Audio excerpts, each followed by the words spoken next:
Andy Rubin, you're Director of Mobile Platforms here at Google and the creator of Android. And you're going to give me a demonstration of Android powering a handset. Sure. So what we're demonstrating here is our software stack Android running on top of a reference design that one of our partners built for us. This particular device is a 3G device running on the 3G network, so we can do things like simultaneous voice and data. It's running at about a little over 300 megahertz to give you an idea of the performance, and we also have a touchscreen interface. So I'll go ahead and pull up kind of our all applications dock. We have things like web browsers, contacts, calendars, phone dialers, music players, Google Maps, YouTube, and applications like that here. Let's start out with the web browser. We'll go and it defaults to Google's homepage. I'll bring up my bookmarks menu here, and why don't we go visit your website there? So we click on that, and over the 3G network, we are loading the BBC News site. And there it is. There we are. And even while it's still loading, we can interact with it. We can pan around. If there's an area that we're interested in, we can long press here, pull up the zoom, and zoom into the area. So you see it's pretty responsive. This particular browser is the WebKit browser with a lot of modifications that we enabled for easy web browsing on small, constrained user interfaces. Now, this phone is touchscreen, but that's not to say that all Android-powered phones will be touchscreen. Correct. In fact, this particular phone, we also have, since this is a reference design, we've also included a trackball here. So as you can see, I can still move around the web page without touching the screen. I get selection rectangles, and the software is intelligently highlighting the links on the page. So again, the Android platform is generic enough where it doesn't require a touchscreen.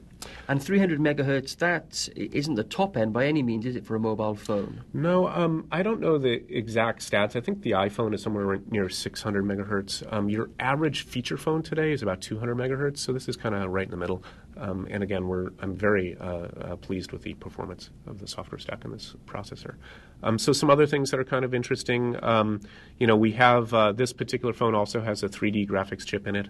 This phone is based on the Qualcomm MSN 7200 processor, so it has a pretty cool 3D graphics core. And what we're loading up now is the game of Quake, which is we're operating this at, it's telling me right now about 30 frames a second in real-time 3D. So we get kind of desktop-style performance on this particular platform. So let's go back to the home screen here. Let's look at our first Google application. Let's look at Street View.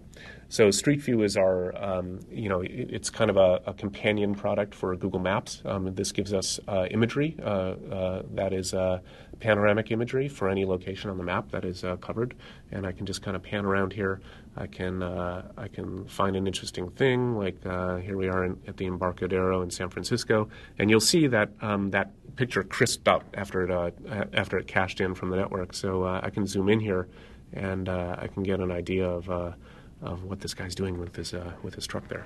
Now, Street View, you can get that on your desktop, but you can't currently get it on your mobile phone, can you? You can just get satellite and maps. Correct. This is the first time that Street View has been made available on a platform. Now, what is Android doing to allow us to do that, which other platforms perhaps can't? Well, I think there's a couple of things. I think that there's some user interface considerations. I think that there's certainly, Street View was first envisioned as an internet application, and there's a lot of technology in Android that brings that internet-style capability onto the mobile platform.